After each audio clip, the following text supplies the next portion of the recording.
स्वर्ग और नर्क कर्म के तराजू पर समान रूप से तुलते हैं। इन्हीं के आधार पर आत्मा की गति होती है। चंचल मन की इच्छाओं का त्याग करने वाले व्यक्ति ही परमात्मा के हृदय में वास करते हैं। संशय से बाहर निकलकर कर्म को पहचानने वाला व्यक्ति ही सर्वश्रेष्ठ कहलाता है। योगियों की यही पहचान होती है कि उनकी इंद्रियां उनके अधीन होती हैं।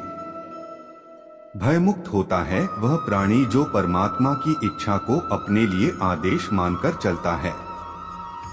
चिंताओं की चिता को दाग वही प्राणी देता है जो पूर्णतः मन भाव से स्थिर हो जाता है।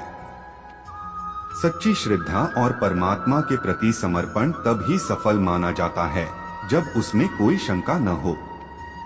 जीवन में अपने पथ से भटकने वाला व्यक्ति कभी भी परमात्मा की प्राप्ति नहीं कर सकता, फिर चाहे वह कितना भी कुछ क्यों न कर ले।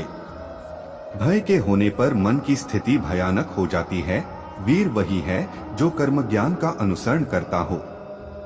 सृष्टि में हर जीव के हृदय में नारायण का ही वास है। मनुष्य को चाहिए कि वह अपने भीतर के नारायण का स्वरूप जाने। जब कभी भी सृष्टि पापियों के पाप से आतंकित होती है, तब नारायण इस धरती पर धर्म बचाने, सृष्टि की संस्कृति, ज्ञान और मानवता के संरक्षण के लिए अवतार लेते हैं। परमात्मा की लीलाओं को जिसने शून्य होकर जान लिया, उसने जीवन के अनंत ज्ञान की प्राप्ति कर ली। राजसी, तामसी और सात्विक के आधार पर ही मानव के गुण, प्रकृति और व्यवहार का निर्धारण होता है।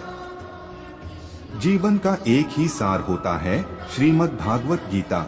यही सार यदि जीवन का आधार बन जाए तो जीवन सफल बन जाता है। आशा करते हैं कि आपको Bhagavad Gita motivation video in Hindi में आपको जीवन के अनमोल ज्ञान के बारे में पता चलेगा। साथ ही इसमें आपके सवालों के सही जवाब मिलेंगे। उम्मीद है कि यह वीडियो इंटरेस्टिंग लगा होगा।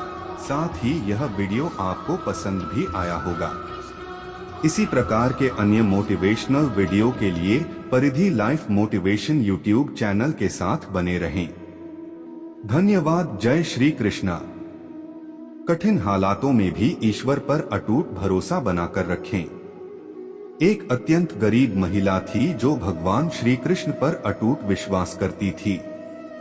एक बार उसकी स्थिति बेहद दयनीय हो गई। घर में खाने पीने के लिए कुछ नहीं था। कई दिनों से परिवार भूखा था। परिवार की ये हालत उससे देखी नहीं जा रही थी। फिर एक दिन उसने अपनी व्यथा रेडियो के माध्यम से भगवान श्री कृष्ण तक पहुंचाई और उनसे मदद करने की विनती की।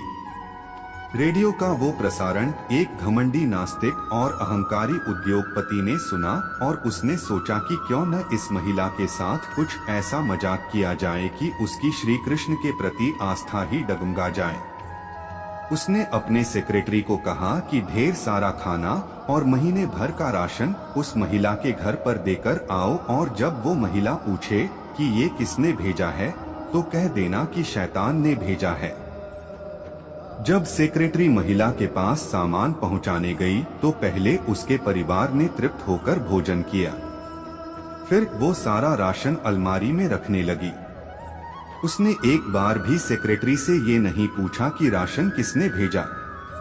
ये देखकर सेक्रेटरी से रहा नहीं गया। तब उसने महिला से कहा कि क्या आपको इस बात की कोई उत्सुकता नहीं है कि ये राशन आपके पास किसने भेजा है? उस महिला ने जवाब दिया कि मैं आखिर इतना क्यों सोचूं? मुझे मेरे श्री कृष्ण पर पूरा भरोसा है। जब मेरा कृष्ण किसी को आदेश देता है तो बड़े से बड़े शैतानों को भी उसके आदेश का पालन करना पड़ जाता है। वो जो भी करेगा अच्छा ही करेगा। इस परिधि लाइफ मोटिवेशन वीडियो से हमें ये सीख लेनी चाहिए कि आप किसी भी हालात में क्यों न हो, ईश्वर पर अपना अटूट भरोसा कायम रखें। आपके जीवन में जो कुछ भी आपको मिला है वो आपके ही कर्मों का नतीजा है। लेकिन जब भी आपको उस ईश्वर की जरूरत होगी और उसे दिल से याद करेंगे तो वो आपकी मदद किसी न किसी रूप में जरूर करेंगे। रुकिए, जो भी भक्त इस वीडियो को देख रहे हैं वह इस चैनल को जरूर सब्सक्राइब कर लीजिए। हमारी कृपा आप पर बनी रहेगी और आपका मनोकामना जरूर पूर्ण होगा। स्वर्ग और नर्क कर्म के तराजू पर समान रूप से तुलते हैं। इन्हीं के आधार पर आत्मा की गति होती है। चंचल मन की इच्छाओं का त्याग करने वाले व्यक्ति ही परमात्मा के हृदय में वास करते हैं। संशय से बाहर निकलकर कर्म को पहचानने वाला व्यक्ति ही सर्वश्रेष्ठ कहलाता है। योगियों की यही पहचान होती है कि उनकी इंद्रियां उनके अधीन होती हैं। भयमुक्त होता है वह प्राणी जो परमात्मा की इच्छा को अपने लिए आदेश मानकर चलता है। चिंताओं की चिता को दाग वही प्राणी देता है जो पूर्णतः मन भाव से स्थिर हो जाता है। सच्ची श्रद्धा और परमात्मा के प्रति समर्पण तब ही सफल माना जाता है जब उसमें कोई शंका न हो। जीवन में अपने पथ से भटकने वाला व्यक्ति कभी भी परमात्मा की प्राप्ति नहीं कर सकता, फिर चाहे वह कितना भी कुछ क्यों न कर ले। भय के होने पर मन की स्थिति भयानक हो जाती है। वीर वही है जो कर्म ज्ञान का अनुसरण करता हो। सृष्टि में हर जीव के हृदय में नारायण का ही वास है। मनुष्य को चाहिए कि वह अपने भीतर के नारायण का स्वरूप जाने।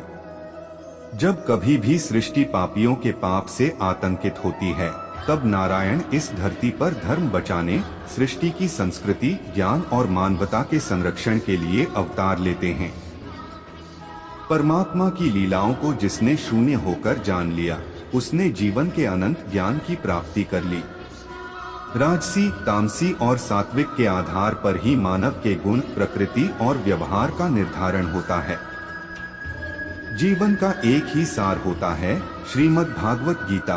यही सार यदि जीवन का आधार बन जाए तो जीवन सफल बन जाता है। आशा करते हैं कि आपको Bhagavad Gita motivation video in Hindi में आपको जीवन के अनमोल ज्ञान के बारे में पता चलेगा। साथ ही इसमें आपके सवालों के सही जवाब मिलेंगे। उम्मीद है कि यह वीडियो इंटरेस्टिंग लगा होगा। साथ ही यह वीडियो आपको पसंद भी आया होगा।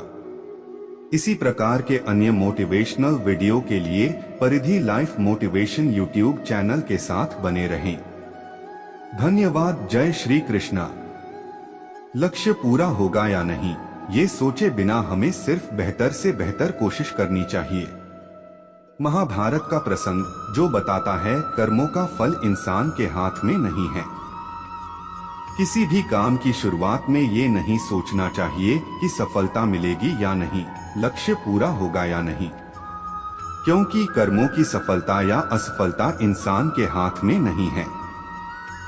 महाभारत में श्री कृष्ण ने अर्जुन को यही उपदेश दिया था कि तुम सिर्फ कर्म करो, फल की इच्छा मत करो।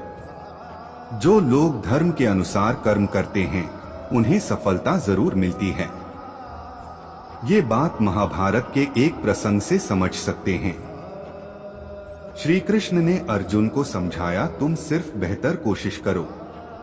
दुर्योधन सभी पांडवों को मार देना चाहता था, इसीलिए उसने लाक्षागृह में पांडवों को मारने की योजना बनाई। लाक्षागृह के षड्यंत्र से किसी तरह सभी पांडव बच गए और वेश बदलकर वन में रहने लगे। उस समय राजा द्रुपद ने राजकुमारी द्रौपदी का स्वयंवर आयोजित किया था। इस आयोजन में पांडव में भी ब्राह्मणों के वेश में पहुंच गए। स्वयंवर में श्री कृष्ण भी मौजूद थे और वे ब्राह्मण रूप में सभी पांडवों को पहचान गए। स्वयंवर में शर्त रखी गई थी कि योद्धा को भूमि पर रखे पानी में देखकर छत पर घूम रही मछली की आंख पर निशाना लगाना है। जो योद्धा इस शर्त को पूरी कर देता उससे द्रौपदी का विवाह होना था। जब अर्जुन इस प्रतियोगिता में शामिल होने पहुंचे तो श्री कृष्ण ने उन्हें समझाया कि मछली की आंख में निशाना कैसे लगाना है। श्री कृष्ण ने अर्जुन को पूरी विधि समझा दी। श्री कृष्ण की बातें सुनकर अर्जुन ने कहा कि अगर सब कुछ मुझे ही करना है तो आपकी क्या जरूरत है। श्री कृष्ण बोले कि तुम सिर्फ वह करो जो तुम्हारे वश में है और मैं वह करूंगा जो तुम्हारे वश में नहीं है, यानी मैं हिलते हुए पानी को स्थिर करूंगा ताकि तुम्हें निशाना लगाने में परेशानी न हो।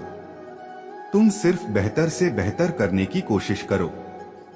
श्री कृष्ण की बात मानकर अर्जुन ने बेहतर कोशिश की और उसने मछली की आंख में निशाना लगा दिया। इस प्रसंग की सीख यह है कि हमें अच्छी से अच्छी कोशिश करनी चाहिए। कर्म करते समय फल की इच्छा नहीं करनी चाहिए। अगर फल हमारे पक्ष में नहीं आता है तो निराशा का सामना करना पड़ता है। अपना काम पूरी ईमानदारी से करेंगे तो सफलता जरूर मिलती है।